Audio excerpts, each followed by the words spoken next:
Bonjour à tous. Bienvenue déjà pour ce webinaire de notre cycle Remue-Ménage.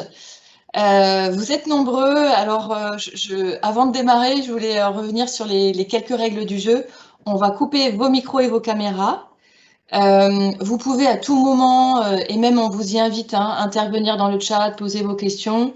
L'idée, c'est qu'on se prendra 10-15 minutes avant 10 heures voilà, pour y répondre. Enfin, c'est René surtout qui répondra à vos questionnements ou qui rebondira sur vos réactions. Je rappelle aussi que la séquence est enregistrée et que vous pourrez, enfin voilà, c'est possible de la regarder en diffusion différée. Alors on a beaucoup cogité avec René pour trouver cet intitulé qui nous semblait couvrir la problématique. Donc, stratégie, autonomie, identité d'un organisme de formation dans un cadre régulé. Ce qu'on a souhaité, c'est qu'au moment où sortent pas mal de textes, d'articles, de réactions sur l'évaluation de la loi 2018, on trouvait que c'était intéressant de revenir dessus en mettant vraiment l'attention sur l'organisme de formation. René, ce que je te propose, c'est de te présenter rapidement, et puis on y va. Écoutez, merci Elodie. Déjà, merci pour l'invitation. Donc René Bagorski, comment me présenter? Je suis un vieux routier là, du monde de la formation professionnelle maintenant, puisque ça fait plus de 20 ans là, que je suis un peu dans les arcanes de la formation professionnelle continue. D'abord en tant qu'un syndicaliste pendant une dizaine d'années et donc négociateur des accords de 2003 et 2009. Donc ça commence à remonter, mais c'est intéressant quand même si on prend 2003, c'est quand même pour moi le cadre qui détermine en fait tout ce qui arrive aujourd'hui. Pour moi, 2003, ont été mis sur les fonds baptismaux ce qui sera en fait les principes de la loi de 2018. Donc 2003, 2009, négociateur, consultant indépendant, travaillant dans un organisme de formation chargé des suivis avec les branches, les OPCO, et puis aussi président d'une association, et c'est à ce titre-là que j'interviens, qui s'appelle l'AFREF, Association française de réflexion et d'échange sur la formation, qui en règle générale, une fois par mois, fait des matinées sur des thématiques qui sont liées à la formation. Il y a tout un programme 2022, là, que je pense qu'Elodie vous enverra, puisqu'on est de plus en plus à la fois en présentiel et en webinaire, et que le Synopdes est adhérent de l'association. La clé d'entrée de l'association, et j'insiste, et vous comprendrez sans doute aussi mieux certaines de mes interventions après, c'est l'individu au centre, dans sa double clé d'entrée, qui est d'un côté la clé d'entrée qui est l'individu, comment dire, professionnel, salarié, actif, et de l'autre côté l'individu citoyen.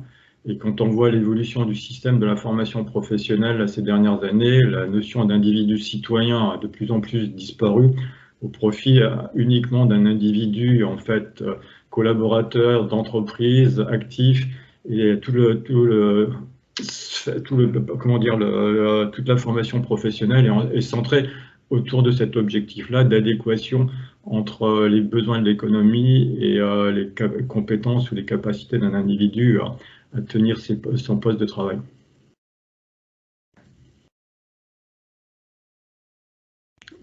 Et puis le micro, Elodie. Merci René. Donc pour cette première question, l'idée c'est d'ouvrir déjà avec un panorama assez global. Quels sont selon toi les impacts principaux de la loi 2018 au regard d'un organisme de formation? Déjà, pour moi, la loi de 2018, contrairement à ce qu'on dit, ce n'est pas la énième loi sur la formation professionnelle. C'est pour moi la première loi sur la gestion par les compétences. Et si vous regardez en fait tout ce qui a été inventé là en 2018, France Compétences, bloc de compétences, plan de développement de compétences, le mot compétence en fait il revient à, je crois, plus de 200 fois dans la loi, alors que le mot formation, lui, a quasiment disparu de la loi, et je crois que c'est une vingtaine de fois où le mot formation est utilisé. Donc on a bien, au-delà de l'évolution sémantique, une évolution en fait des attentes et des pratiques, puisque la formation est un moyen parmi d'autres pour en fait développer ses compétences et avoir des compétences qui sont en phase avec les besoins du marché. Ça, c'est la première chose. La deuxième chose, Alors, on est dans les 50 ans de la loi Delors, dont on dit que c'est la loi fondatrice du système de la formation professionnelle. Je pense que je dois être un des rares qui met un gros bémol dans cette histoire-là. Pour moi, la loi Delors, elle n'est pas fondatrice du système de la formation professionnelle. Elle s'inscrit dans un processus qui a notamment commencé après la Deuxième Guerre mondiale et avec l'inscription de l'accès à la formation professionnelle continue et à la culture dans la Constitution, et que les lois Debré de 59 sur la promotion sociale et de 66 qui commencent à structurer en fait tout le système de la formation professionnelle jettent les bases en fait du système de la formation tel que c'est aujourd'hui. La loi Delors, en fait, sa grande nouveauté, c'est deux choses. C'est une gestion paritaire, avec notamment la mise en œuvre des fonds d'assurance formation qui, eux aussi, n'ont pas été créés par la loi de 71, mais qui existaient déjà en 68, mais qui n'avaient pas de financement dédié qui arrivait, et c'est la cotisation des entreprises qui va permettre, en fait, derrière, d'avoir, en fait, une gestion paritaire. Ça, c'est la gestion paritaire, première chose. Et deuxième chose, on est sur une obligation de financement pour les entreprises, qui est la grande nouveauté du système. Et juste un petit rappel, il n'y a que 3 pays en Europe, l'Espagne, l'Italie et la France, qui ont une obligation de cotisation pour les entreprises pour la formation. Et le modèle français est sans doute le modèle le plus abouti ou le plus corseté, je ne sais pas comment dire ça, pour les entreprises, parce que dans d'autres pays, on est clairement dans du gré à gré, et pour les organismes de formation, il n'y a pas tout ce parcours avec différents acteurs qui font qu'à un moment donné, chacun cherche sa voie. Alors, pour les organismes de formation, ce qui est nouveau dans la loi de 2018, à partir du moment où on parle de plan de compétences et plus de formation, ça a quand même un impact relativement important, notamment à travers les blocs de compétences qui ont été créés dès 2014, mais qui aujourd'hui deviennent un peu l'alpha et l'oméga du système de la formation professionnelle. Donc, il y a ce premier aspect qui est un aspect important, on y reviendra sans doute tout à l'heure. La deuxième chose, qui est une chose extrêmement importante, c'est la définition de l'action de formation, qui là aussi, en fait, restructure l'ensemble du système de la formation professionnelle, puisque à partir du moment où on dit que la définition de l'action de formation est un parcours pédagogique qui conduit à un objectif professionnel, on voit tout de suite qu'il y a la notion de parcours et la notion d'objectif professionnel. Et la question qui se pose derrière tout ça, c'est est-ce qu'on reste sur une offre qui peut être standardisée, ou est-ce qu'on va être obligé d'aller vers une offre qui va être personnalisée, et est-ce qu'il est possible de personnaliser une offre dans un cadre standardisé? Donc, on y reviendra sans doute un peu tout à l'heure, mais là, on a vraiment la quadrature du cercle, c'est parcours pédagogique, donc notion de parcours, individualisation et bloc de compétences. Ce système-là fait que l'offre, alors les organismes de formation, en tout cas j'espère l'ensemble des organismes de formation, se sont posé la question sur comment en fait adapter leur offre à cette logique-là, et quel peut être le modèle économique, quel peut être un modèle économique rentable pour pouvoir se positionner sur un champ qui finalement va demander à être dans une démarche commerciale à la fois vers des collectifs, et je pense aux entreprises, à Pôle emploi ou aux conseils régionaux, où on reste encore dans une logique, alors notamment pour les fonds publics, où on peut encore parler un peu de subventionnement des financements de la formation, avec derrière d'autres marchés qui sont les marchés directs vers les individus, et avec des enveloppes qui sont des enveloppes qui finalement demandent aux organismes de réfléchir à leurs tarifs, la standardisation, la non-standardisation, la capacité à organiser des parcours. Et dans les parcours, je ne l'ai pas dit tout à l'heure, mais entre les formations en présentiel, les formations à distance, la VAE, les bilans de compétences, il y a des possibles pour les organismes de formation. Quand on demande aux organismes de formation, je pense par exemple à Transition Pro, de faire des positionnements à l'entrée de formation, et que ces positionnements ne sont pas pour vérifier que les individus ont la capacité à faire la formation, mais de voir quelles sont les compétences déjà acquises et de structurer un parcours qui soit adapté, et que la plupart des parcours, maintenant tous les référentiels formation, rentrent plutôt dans une logique de formation les plus courtes possibles, et d'où l'impact du bloc avec en fait une vision et une logique qui, pour moi, passe d'une vision verticale de la formation, en tout cas de l'offre de formation, à une logique horizontale. On y reviendra peut-être aussi un peu tout à l'heure.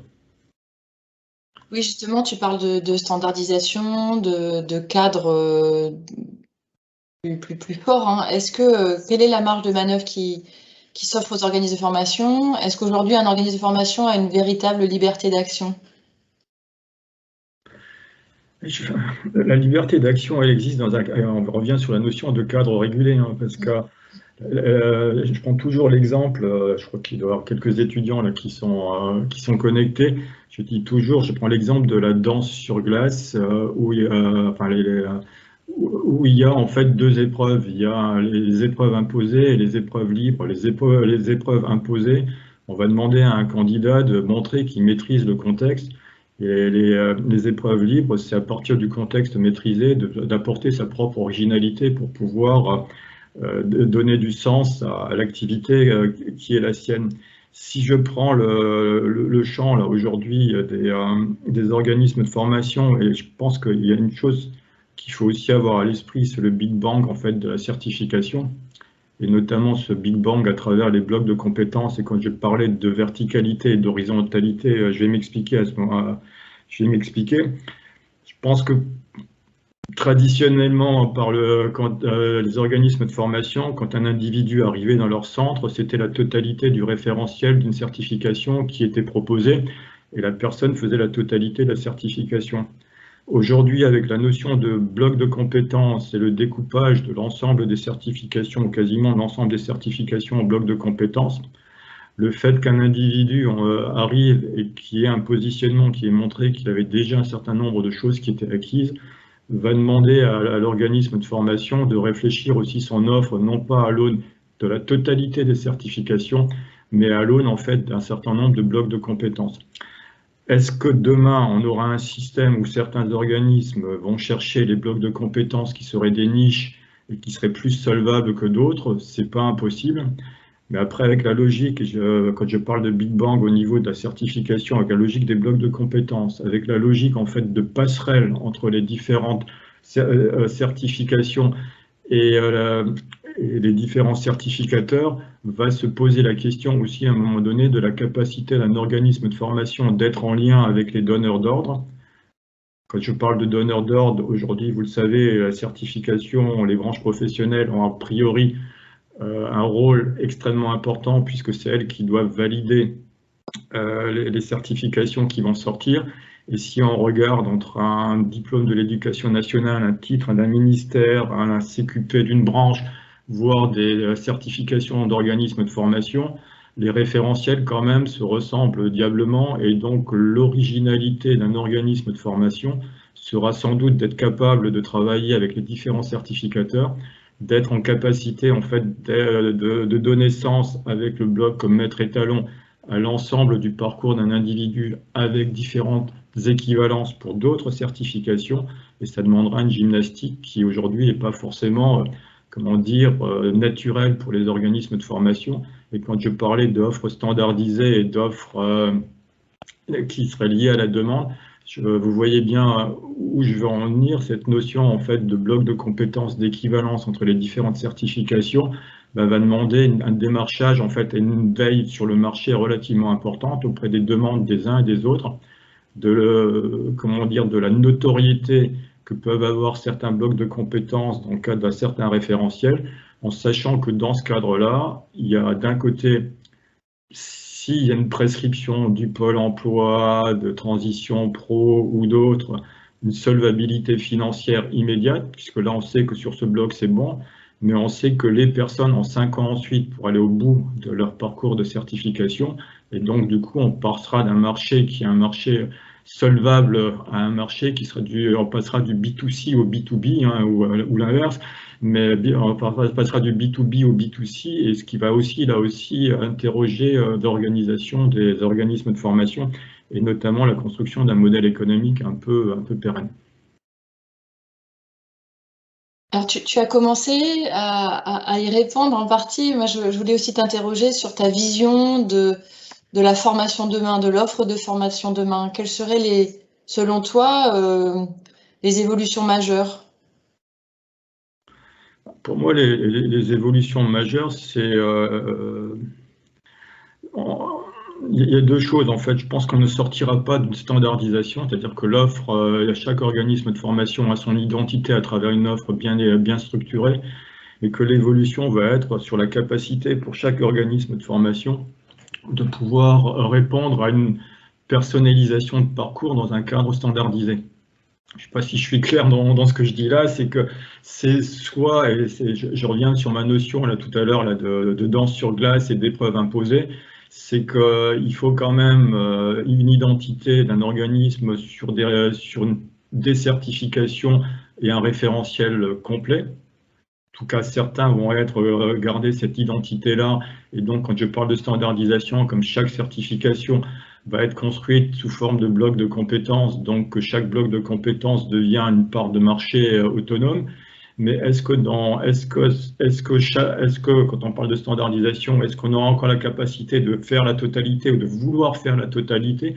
Parce que sans doute certains blocs dans certains référentiels seront moins attractifs financièrement ou moins bankable, comme disent certains, sur le marché, et qu'il faudra à ce moment-là réfléchir sur ce qu'on veut être. Et ça pose aussi la question derrière, mais c'est pour ça que c'est intéressant aussi d'être dans une matinée du Synopdes sur la responsabilité sociale de l'organisme de formation à l'égard de ceux qui viennent dans les centres. Est-ce qu'on n'est pas à un moment donné, est-ce que certains ne passeront pas plutôt sur une logique d'un marché rentable et laisseront tomber un certain nombre de blocs de compétences parce que pas achetés entre guillemets par les financeurs, parce que pas en lien avec les priorités ou sectorielles ou territoriales. Donc il y a des vrais enjeux. Alors la loi à venir, son intitulé l'indique, c'est celle de choisir son avenir professionnel. L'individu est au cœur du système. Est-ce que pour toi, il y a une véritable... Est-ce que cette intention est réelle, se traduit concrètement, réellement dans les faits, et selon toi, vers quoi on va à ce niveau-là également, sur cette liberté de choisir en tant qu'individu? Moi, j'ai le mot, je disais tout à l'heure que le mot compétence, c'était un mot qui avait été repris énormément dans la loi. Il y a un deuxième mot là qui a un succès fou, c'est le mot acteur. Et donc, on dit à tout le monde, pour la liberté de choisir son avenir professionnel, c'est de permettre à chacun d'être acteur de son parcours. Moi, j'ai un problème avec le mot acteur, et c'est vrai que les définitions sont multiples, mais j'aime bien dire que pour moi, un acteur, c'est quelqu'un à qui qu'on sollicite pour jouer un rôle écrit par quelqu'un d'autre, sous l'autorité d'un metteur en scène dans un cadre déterminé. Donc si je dis les choses comme ça, ça veut dire quoi pour moi? Ça veut dire que pour la liberté de choisir son avenir professionnel, si vous regardez clairement en fait l'ensemble des objectifs qui sont fixés par la loi, je vous rappelle qu'il y a quand même 3 objectifs, c'est compétitivité des entreprises d'un côté, deuxième temps, c'est sécuriser les parcours des salariés, et troisième temps, c'est insérer les personnes les plus éloignées dans l'emploi. À chaque fois, quand on parle de possibilité, en fait, de liberté de choisir pour son avenir professionnel, à chaque fois, il y a des cadres. Et les cadres sont des priorités déterminées par d'autres. Si je prends la transition professionnelle qui a succédé, donc le fameux PTP, comme dit le parcours de transition professionnelle qui a succédé au CIF, si vous regardez en fait ce parcours-là, si vous voulez bénéficier d'un financement, il faut que ça rentre dans les priorités déterminées au niveau territorial et que votre projet soit réel et sérieux. Ça veut dire quoi, réel et sérieux? Ça veut dire qu'il soit en phase avec un besoin de l'économie. Ce qui veut dire qu'un individu qui souhaiterait mobiliser, rentrer dans un parcours de transition professionnelle, si ça ne rentre pas dans une réponse immédiate aux besoins de l'économie et aux priorités déterminées, on se retrouve dans une situation où il n'y a plus de possibilité aujourd'hui pour quelqu'un. Si on regarde, donc ça c'est vraiment un des aspects importants, mais si on regarde par rapport au plan de développement de compétences des entreprises, on se retrouve dans une même logique puisque c'est l'employeur qui détermine le besoin et qui propose à des collaborateurs de partir, mais on est là aussi non pas dans un choix dans un choix de comment dire de gagnant-gagnant, mais bien à un moment donné dans une possibilité d'avoir des collaborateurs dont le niveau de compétences a augmenté pour répondre aux besoins de la compétitivité. Et donc la notion d'acteur et d'autonomie d'un individu aujourd'hui dans le cadre, y compris dans l'utilisation de son CPF, hein, parce que le CPF, ok, mais ça a clairement été dès le départ dit que c'était uniquement que pour des certifications professionnelles et non pas pour des certifications tout court.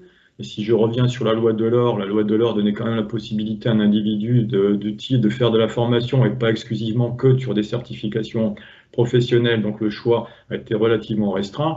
Et que là aussi, quand on regarde en fait l'utilisation du CPF, c'est comment un individu peut en fait être auteur de son parcours et choisir sa formation sans pour autant à un moment donné de rentrer dans les règles qui sont les règles de priorité déterminée par d'autres acteurs et que même si c'est large, le RNCP, ça reste quand même en fait un répertoire dans lequel on peut puiser et pas faire un peu ce qu'on veut, etc. Donc il est clair qu'aujourd'hui, l'argent de la formation, elle est totalement fléchée vers les besoins de l'économie. Et la deuxième chose qu'aujourd'hui, moi, je perçois et qui me chiffonne un peu, c'est qu'on est clairement sur des gens les plus éloignés de l'emploi, sur des gens qui sont en difficulté, quels que soient les niveaux, mais en difficulté quand même dans leur secteur professionnel et de reconversion, et qu'on ne donne pas la possibilité à un individu, quel qu'il soit, et sans forcément avoir de problème ni d'insertion, ni de problème de reconversion, en fait, d'utiliser ses droits à la formation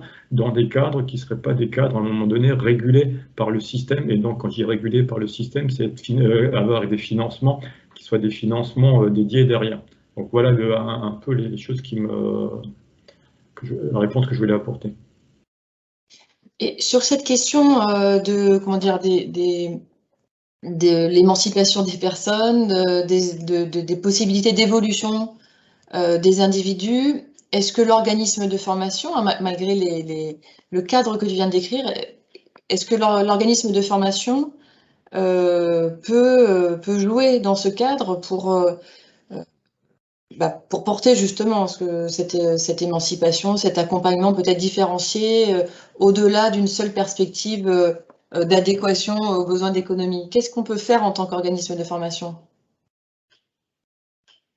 C'est une bonne question, Élodie.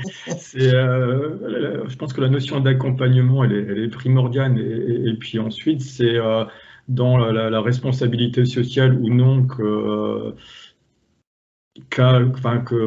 perçoit un organisme de formation dans ses missions que les choses vont se jouer aussi.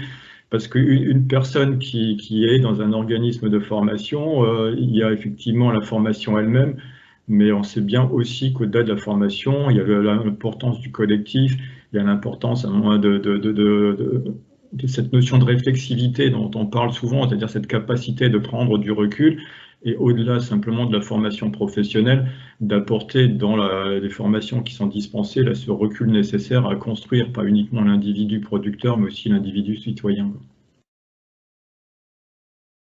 Alors, je vois dans le chat qu'il y a des questions aussi sur la... C'est vrai que la formation, c'est un objet multiforme.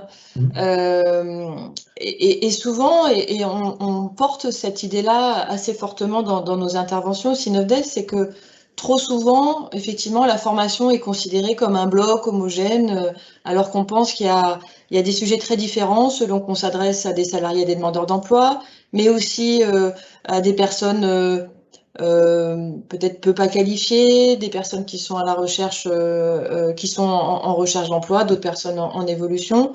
Il y a aussi un sujet sur, on le sait, hein, les chances de se former quand on est salarié d'une TPE ne sont pas les mêmes que quand on est salarié d'une grande entreprise. Quel est ton regard là-dessus? Est-ce qu'il faudrait pas, enfin voilà, quel regard avoir selon ces différents publics, ces différentes situations individuelles? Enfin, honnêtement, là, mais je sortirai sans doute un texte en début d'année. Moi, la question que je me pose, c'est si le système tel qu'il existe, il n'a pas atteint ses limites et que, en disant responsabilité de l'individu et individu acteur dans des cadres qui sont des cadres tellement fermés, on n'est pas là aujourd'hui en train de tourner en rond parce que quand tu dis que tous les salariés, en fonction de la taille des entreprises, ne sont pas concernés, c'est effectivement vrai. Alors la loi, elle a essayé à travers le bilan au bout de 6 ans, l'obligation pour les employeurs d'un entretien professionnel tous les 2 ans et d'avoir un bilan où chaque collaborateur devrait au moins avoir une certification reconnue, une évolution de salaire ou des choses comme ça. Il y a des choses qui ont été mises en place, donc il y a aussi, je parlais de responsabilité sociale d'organismes de formation, il y a aussi une responsabilité sociale de l'entreprise à l'égard de l'ensemble de ses collaborateurs aussi. Aujourd'hui, quelle que soit la taille de l'entreprise, ça c'est une réalité. Mais derrière cette réalité-là, la question qui se pose, c'est effectivement, est-ce que le système, est-ce que la formation va à ceux qui en auraient besoin? Et puis, dès que je dis ça, je me dis, mais je suis en train de rentrer dans le sens de ce qui est la logique aujourd'hui, c'est-à-dire que la formation ne serait qu'au service de ceux qui sont les plus éloignés de l'emploi, dont les compétences ne seraient pas reconnues sur le marché du travail, et que d'un seul coup, finalement, tout le système de la formation tel qu'il existe ne serait qu'un système en fait un peu assurantiel pour les plus bas niveaux de qualification. Et si du coup, si la formation devient un système assurantiel, parce qu'en plus avec la crise là, du sanitaire et les capitaux, enfin l'injection massive de fonds là, et notamment à travers le FNE, on a quand même l'impression que d'un seul coup, le gouvernement s'est dit, tiens, la formation, il faut en fait, à travers des enveloppes massives, ça permet de sécuriser un certain nombre d'individus dans leur parcours, mais d'un autre côté, ça permet aussi de stabiliser une certaine forme de paix sociale. Donc, est-ce que demain, il ne faudra pas réfléchir le système de la formation professionnelle comme étant le 6e risque de la protection sociale? Et si c'est le 6e risque de la protection sociale, à ce moment-là, se dire aussi, est-ce que la logique telle qu'elle perdure aujourd'hui là, sur les cotisations des entreprises doit continuer, ou est-ce qu'il ne faudrait pas être sur une logique? Tout à l'heure, je parlais de la Constitution de 46 et des droits fondamentaux. Je disais que l'accès à la formation continue et à la culture était inscrit dans les droits fondamentaux au même titre que la santé et la retraite. Si on regarde la santé et la retraite, c'est inscrit comme en faisant partie de la protection sociale et avec une logique qui est une logique où il y a une double cotisation employeur-salarié. Et derrière cette cotisation employeur-salarié, quand je pars à la retraite, je sais que c'est parce qu'il y a des gens qui travaillent et qui cotisent et qui me permettent de partir à la retraite. Et quand je suis malade, quand je vais voir un médecin, j'ai le droit à un médecin généraliste et je sais que j'ai le droit à un remboursement. Et si j'ai besoin de plus, il y a un système qui peut se mettre en place, ou de mutuelle, ou c'est moi qui le paye avec mes propres fonds. Est-ce que demain, la logique du système de la formation professionnelle ne devrait pas être réfléchie comme ça? Parce que ça voudrait dire que chaque individu, effectivement, est un individu en face d'un besoin, et j'ose dire aussi d'une envie de formation, et que derrière, l'opposabilité en fait se ferait naturellement et pas dans des cadres en fait de cas de priorité déterminés par les uns et par les autres. C'est une réflexion, je ne dis pas que ça c'est l'alpha et l'oméga, mais tel que le système est mis en place, et notamment avec la crise sanitaire, on a quand même l'impression que de plus en plus, on est dans une logique assurantielle et donc de protection sociale à travers en fait tout le système de la formation tel qu'il existe aujourd'hui. Il y a une réaction là dans le chat qui est très effectivement qui souligne le hiatus qu'il y a entre ce que tu évoquais tout à l'heure, hein, cette logique d'adéquation forte aux besoins économiques des territoires, des entreprises, de l'économie. Et puis en même temps, on est dans un contexte où effectivement, il y a des enjeux sociétaux autour du développement durable. Le Covid a révélé aussi, enfin, je crois et j'espère, le rôle important qu'ont les organismes de formation dans la cohésion sociale. Et territoriale aussi. Et territoriale, tout à fait. Et donc, j'ai l'impression qu'il y a un hiatus, parce qu'à la fois, c'est comme s'il y avait un resserrement sur cette finalité utilitariste de la formation, alors même que les enjeux et que ces mêmes mutations économiques d'ailleurs provoquent, il y a un enjeu très fort sur des évolutions très rapides, donc sur des capacités, je ne sais pas quel terme exactement employer, mais à bouger, à changer, mais surtout aussi à renouer avec les apprentissages et qui vont bien au-delà en fait d'objectifs professionnels qui pourraient être trop court-termistes, quoi. Et donc il y a cette espèce de hiatus parce que le gouvernement pointe également ces enjeux plutôt sociétaux, moyen long terme, structurants. Et là, on a l'impression qu'il y a voilà, un décalage et une injonction assez paradoxale. Oui, oui, l'injonction elle est paradoxale, mais ce qui est intéressant et à mon avis est sous-exploité, et je ne sais pas comment les organismes de formation aujourd'hui font le lien avec les observatoires prospectifs des métiers et des qualifications qui sont obligatoires pour chaque branche professionnelle depuis 2004. Parce que c'est là où c'est intéressant aussi, parce qu'on a finalement à travers ces observatoires une photo des différents secteurs. Il y a les évolutions de métiers et on sait bien, alors je ne sais pas si c'est 30, 40, 50% des métiers nouveaux, qui vont apparaître dans les 10, 15 ans qui viennent, mais il est évident en fait qu'on a une transformation forte de la société avec des enjeux de développement durable, d'utilisation du digital qui est de plus en plus important. Et derrière tout ça, en fait, on a un monde de la formation, en tout cas là, depuis la loi de mise en œuvre de la loi de 2018. Alors c'est vrai que le contexte de crise a généré aussi ces pratiques-là. C'est en fait une adaptabilité quasiment immédiate entre les besoins des entreprises et les besoins de l'économie et derrière des individus dont on va chercher les compétences pour pouvoir répondre à ces besoins de façon le plus rapide possible. Sauf que la question en fait du développement durable d'une société qui évolue demande aussi à réfléchir comment on peut comment un individu peut être équipé tout au long de sa vie professionnelle avec finalement, est-ce qu'il faut plus axer sur des qualifications transversales que sur des compétences transversales que sur des compétences professionnelles pour permettre à tout un chacun d'avoir le socle requis. Et je pense notamment aujourd'hui, je ne sais pas, là on a tous subi, on est encore en train de le faire, l'utilisation d'Internet dans les webinaires, on passe un temps fou là-dessus. On est un certain nombre à avoir pris des habitudes et des habitus, comme disait Bourdieu, mais on est aussi, et je pense, à oublier qu'il y a des déserts territoriaux où il y a des gens qui n'ont pas accès à Internet ou qui ont l'ADSL, qui n'ont pas la fibre, qui ne peuvent du coup ne pas profiter en fait des formations à distance, alors qu'on est en train de dire que les formations à distance doivent être importantes, que le digital doit être important, etc. Et donc il y a une vraie rupture qui se met en place. Et tout à l'heure, on parlait de cohésion sociale et je parlais de cohésion territoriale aussi. L'importance d'avoir des organismes de formation sur des territoires de proximité pour pouvoir accueillir les gens et leur permettre d'être dans un cadre qui est un cadre d'ouverture d'esprit et pas juste un cadre fermé, c'est des choses qui vont se poser fortement. Je fais juste une petite parenthèse, au mois de janvier, avec la FREF, on fera une matinée sur les tiers-lieux.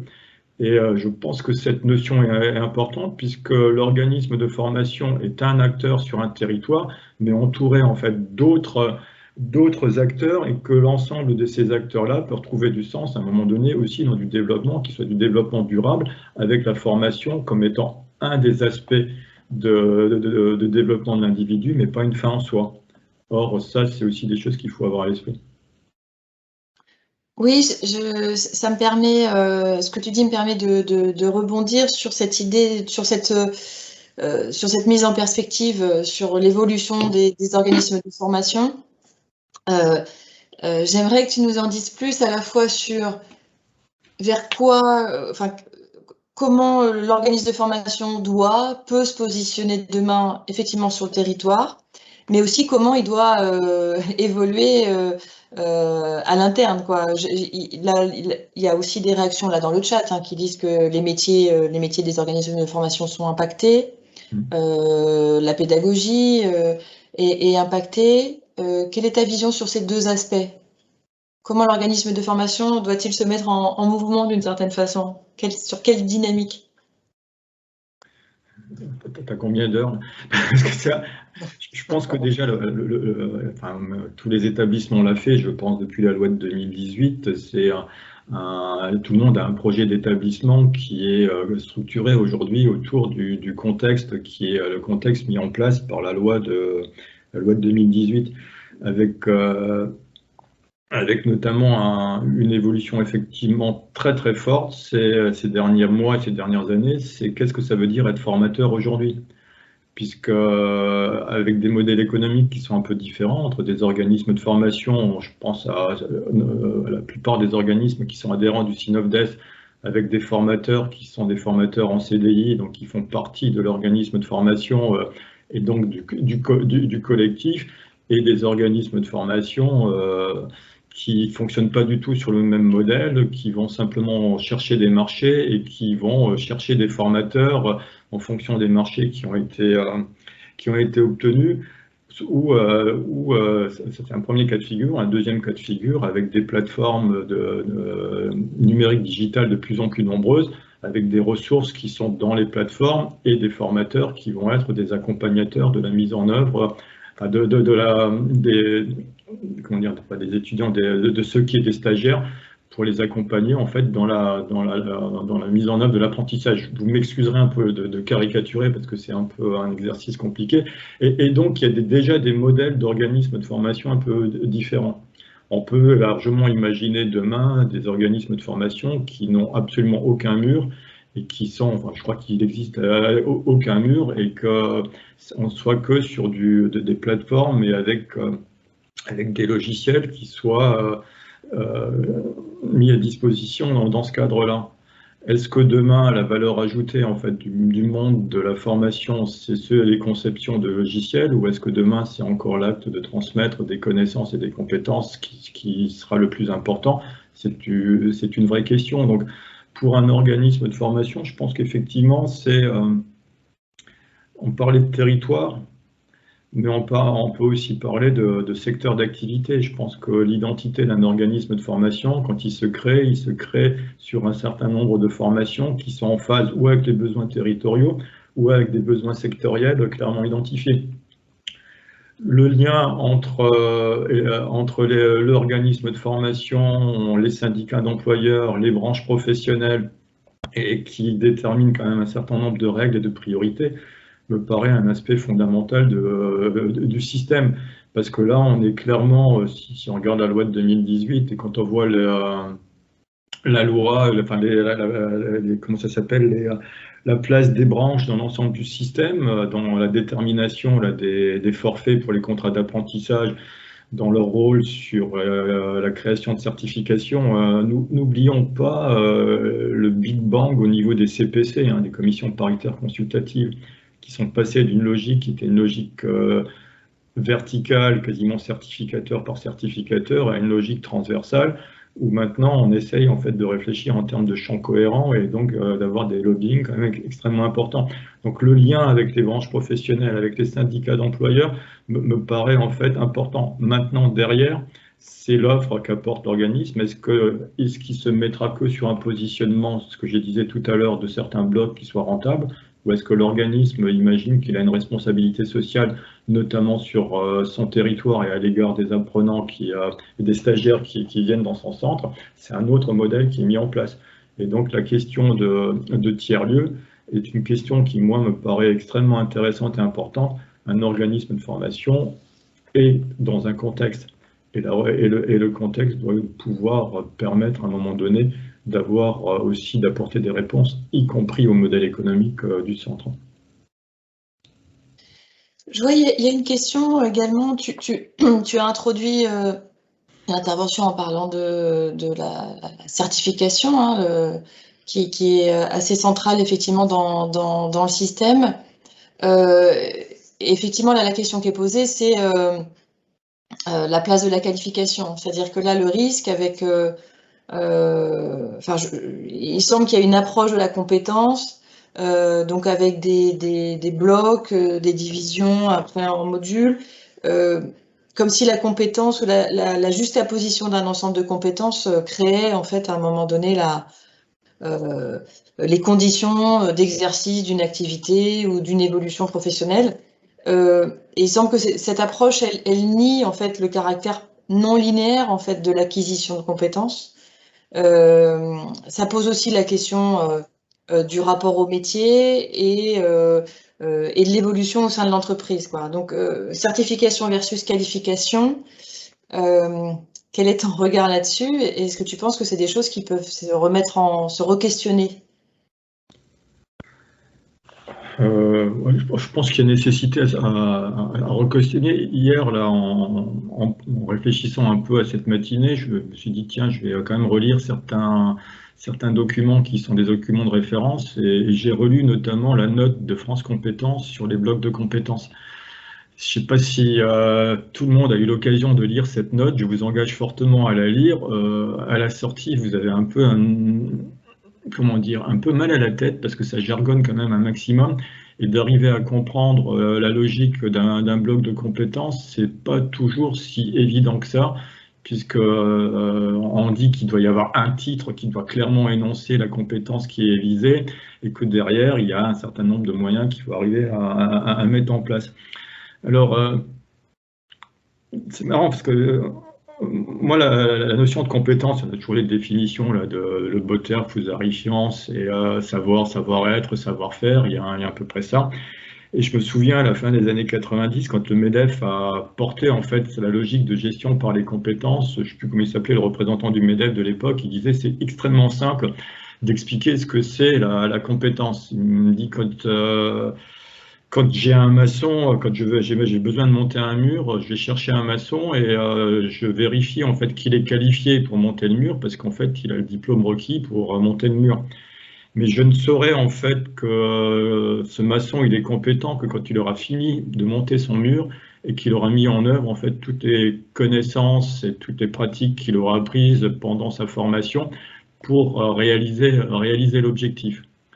Donc la question là, qui se pose aujourd'hui à partir des certifications, de la qualification, des logiques, c'est comment dire ça, c'est est-ce qu'un individu a un agrégat de compétences formelles et informelles qui pourrait être validé à un moment ou à un autre, ou est-ce que derrière il y a le sens en fait d'une construction d'une qualification avec la capacité de prise de recul et j'avais dit tout à l'heure, de réflexivité sur l'ensemble des choses qui sont mises en place et pas simplement être un individu répétitif de tâches apprises et bien apprises. Je regarde en même temps les questions qui nous sont posées. Il y a une question sur les... Effectivement, c'est quelque chose qui revient régulièrement dans nos webinaires, hein. On a souvent l'impression dans le monde de la formation, c'est quelque chose voilà, qu'on revient à des choses qui ont déjà été inventées. Là, je vois qu'il y a des réactions hein, sur... là, je vois, nous avions déjà ce modèle de formateur-animateur sur les APP. On a aujourd'hui... ah oui, il y a une question aussi sur... et je trouve que ça renvoie aux mêmes questions, hein. On a, dans les chantiers écoles, on a des formations très pratiques basées sur le geste professionnel. Enfin, c'est vrai que et on a échangé tous les deux pour préparer ce webinaire là-dessus.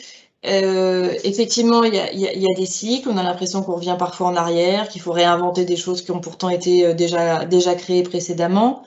Est-ce que tu crois qu'il y a des choses qu'on va, comment dire, il y a des dynamiques sur lesquelles on va pouvoir continuer à s'appuyer? Est-ce qu'il y a des choses sur lesquelles peut-être par contre il faut des choses dont il faut faire le deuil, quoi? Est-ce qu'il y a des choses sur lesquelles tu penses que c'est mort, on n'y reviendra pas? En tout cas, pas dans les 10 ans qui arrivent. Je ne sais pas, c'est compliqué de dire il y a des choses dont il faut faire le deuil ou pas. Alors si on est dans une logique qui est une logique en fait de formation continue, qui soit un copier-coller de la formation initiale avec une transmission un formateur qui transmet les connaissances d'en haut, je pense que ça, effectivement, ce modèle-là, il n'existe plus depuis longtemps et qu'on a compris que c'est autre chose. Par contre, ce qui est intéressant dans les choses qui sont arrivées par la loi de 2018, c'est les actions de formation en situation de travail, la FEST, qui permet aussi en fait de partir et d'avoir cette prise de recul et de pouvoir construire avec un collectif ou un individu un bagage professionnel structuré voilà. Donc non, c'est compliqué. Il y a des outils nouveaux. Par contre, sur le geste et l'apprentissage du geste, les constructeurs des cathédrales, la transmission se faisait comme ça, mais c'était aussi à travers la construction des cathédrales, il y avait une prise de recul qui était faite sur les différents actes qui étaient mis en place. Ça, c'est quelque chose qui me paraît fondamental aussi. Moi, je ne souhaiterais pas un système qui soit de formation, qui soit simplement de l'adaptation pure aux besoins de l'économie et que l'individu, dans ce cadre-là, ne soit qu'une variable d'ajustement. Comment dire ça, moi, ce qui me chiffonne moi, dans tout le système, là, je ne l'ai pas encore sorti Condorcet, mais il faut quand même qu'à un moment donné, Condorcet il disait qu'il faut apprendre d'argumenter contre les puissants. À l'époque, c'était l'Église qui était ciblée, et donc il disait qu'il faut donner à l'individu les moyens d'argumenter contre les puissants. Et Condorcet était un premier tenant du suffrage universel, que d'autres auraient accusé, mais il disait le suffrage universel n'a de sens que si en fait il y a une éducation qui est donnée à tous, mais que cette éducation-là ne soit pas en fait inscrite dans un cadre fermé par certains.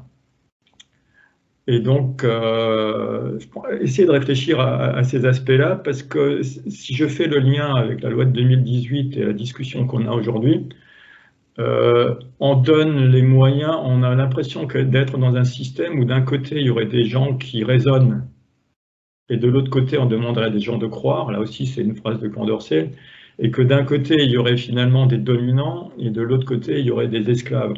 Quand je reprends cet aspect-là, cette phrase de Condorcet, c'est aussi pour dire attention, soyons vigilants à ne pas considérer qu'en fait, il y a certains qui savent ce qui est bon pour d'autres, hein, et qu'en fait, les autres ont juste à rentrer dans des cases qui sont des cases prédéterminées et que derrière, on met en place un système d'offres qui permettrait de répondre à ce besoin-là.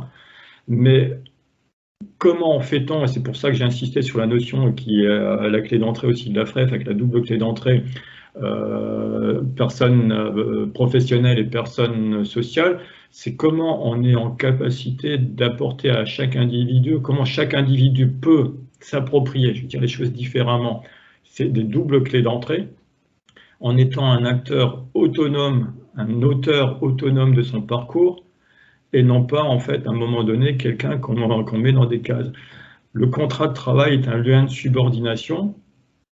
Je rappelle quand même que dans les années 30, il y avait à peine un tiers de la population active qui était salariée et qu'aujourd'hui on est à 85% qui ont un CDI et les autres qui sont un CDD, mais on a 92% de la population qui est salariée, que le salariat s'est développé parce qu'on a mis la retraite, parce qu'on a mis la sécurité sociale, que c'était une forme de salaire différé, de protection pour les individus, mais faisons juste attention que dans le cadre qui est aujourd'hui un cadre proposé, que le lien de subordination ne perdure pas au-delà du contrat de travail et que le lien de subordination ne devienne pas un lien de subordination de certains individus, notamment les plus éloignés, à l'égard en fait de priorités déterminées par d'autres et que l'autonomie de parcours des individus soit de plus en plus restreinte parce que quelque part on voudrait leur bonheur. Mais leur bonheur étant une réponse aux besoins de l'économie. Excusez-moi ce discours un peu politique, mais en disant ça, c'est aussi, quand on est organisme de formation, c'est quel est notre rôle aujourd'hui?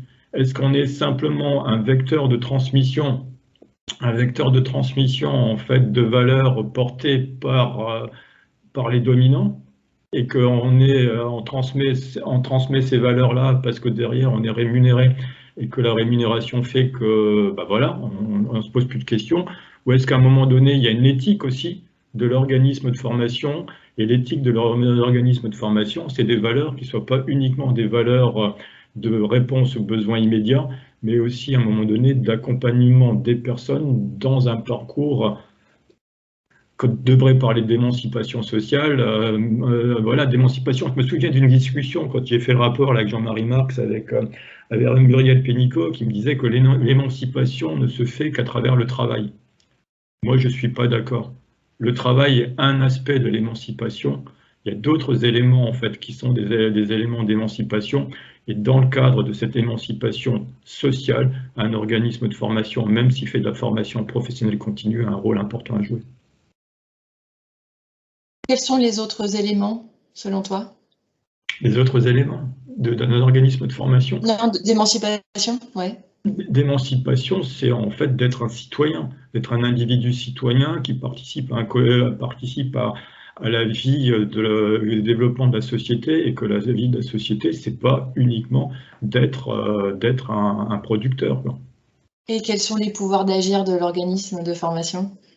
Alors, les pouvoirs d'agir de l'organisme de formation, c'est d'être au carrefour entre les besoins effectivement de l'économie et les besoins d'émancipation sociale d'un individu. Je rebondis là, il y a deux questions, je te les livre, elles sont très différentes. N'existe-t-il pas un paradoxe dangereux entre réformes qui partent du postulat trop de branches, trop d'organismes de formation, trop de certifications, et la diversité des métiers et de leur évolution? Ça, c'est une première question qui renvoie à ce que tu expliquais tout à l'heure. Et puis, et là, un auditeur pose la question du temps. C'est vrai qu'on a ces dernières années une réduction très forte des durées de formation. Il y a une tendance à la baisse.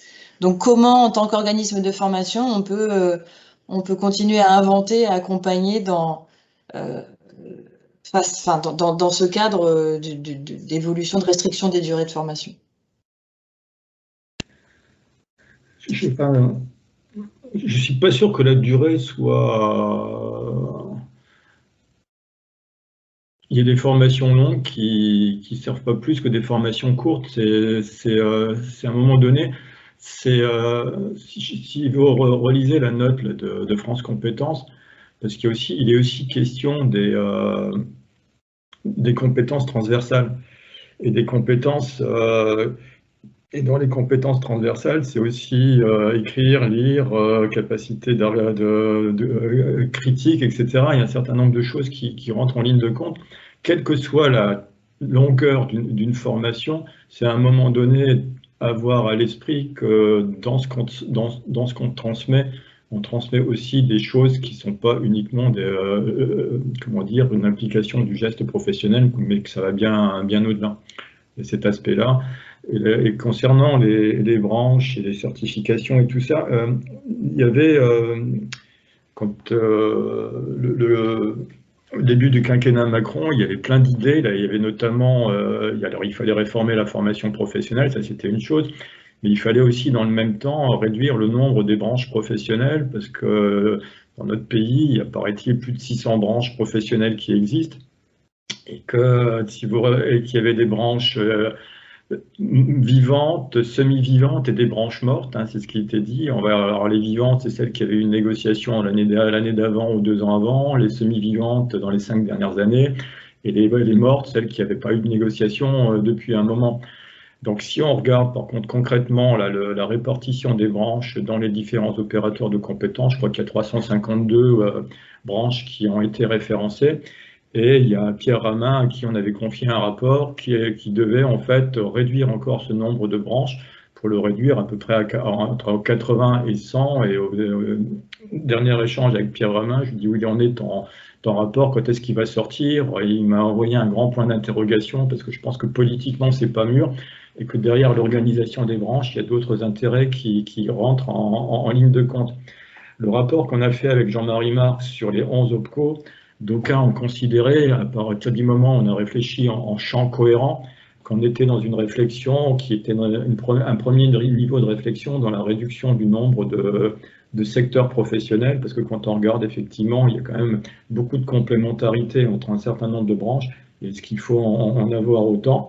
Et donc, du coup, si je reprends le rapport qu'on a fait sur les critères qui ont prévalu pour mettre en place les différents OPCO, on était sur les premiers critères qu'on avait à l'esprit, c'était métier commun, certification commune, formation commune. Ça semblait assez basique. Il y a des choses qui ont été regroupées comme ça relativement facilement. Et pourquoi, en fait, on avait aussi cet objectif de regrouper, quand tu parlais d'observatoire, c'est quand même beaucoup plus facile d'avoir un observatoire commun à un champ cohérent et d'avoir une réflexion sur les certifications nécessaires pour ce champ cohérent que d'avoir d'un côté, en fait, je sais pas, des cuisinistes où ils sont 1200 salariés et d'un autre côté, vous avez la grande distribution où il y a 100 000 salariés. Donc, c'est de trouver à un moment donné le juste milieu qui permette de mettre derrière, en fait, ce travail sur les branches et du fait d'avoir des champs cohérents, ça a aussi un impact en fait sur le marché de la formation et sur le positionnement des organismes de formation autour de champs complémentaires, structurés et organisés avec des repères qui sont des repères un peu plus clairs qu'aujourd'hui. Si vous êtes un organisme de formation, si vous voulez faire la veille sur les derniers accords de branche sur les publics, les certifications prioritaires sur les tarifs de prise en charge, ça demande quand même une énergie conséquente pour l'organisme de formation, quoi.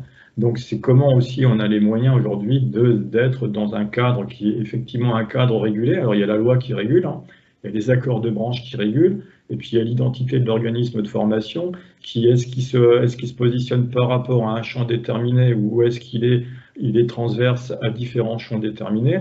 Est-ce que ce qu'il propose, quand il est sur plusieurs champs déterminés, est-ce que c'est uniquement du transversal et du transversal rentable, ou est-ce qu'à un moment donné, il se positionne en fait sur des niches qui sont des niches de certains secteurs, mais qui sont des niches aussi qui donnent une identité forte à l'organisme de formation dans le secteur professionnel déterminé. Merci, merci René. Est-ce que on est arrivé au bout de ce webinaire. Est-ce que tu veux conclure par une dernière remarque? C'est difficile de conclure parce que j'ai dit plein de choses, mais il me semble quand même, moi, pour moi, un organisme de formation, c'est un intermédiaire, une interface à la fois sur un territoire et à la fois par rapport à d'autres acteurs qui sont les entreprises des branches professionnelles. Et qu'en étant dans ce rôle d'interface, il y a en fait une double clé d'entrée. Cette clé d'entrée d'avoir à la fois une responsabilité sociale à l'égard des stagiaires accueillis, mais aussi une capacité en fait d'avoir une valeur ajoutée sur les besoins à la fois de l'économie, mais pas seulement que les besoins de l'économie, mais aussi à être un vecteur d'accompagnement d'émancipation sociale de tout individu. Très joli, on partage complètement. Écoutez, merci d'avoir été aussi nombreux. J'espère que ça correspond, ça vous donne des éclairages sur des questions que vous pouvez avoir. Je pense qu'en ce moment, on a tous besoin de temps de pause et de prise de recul.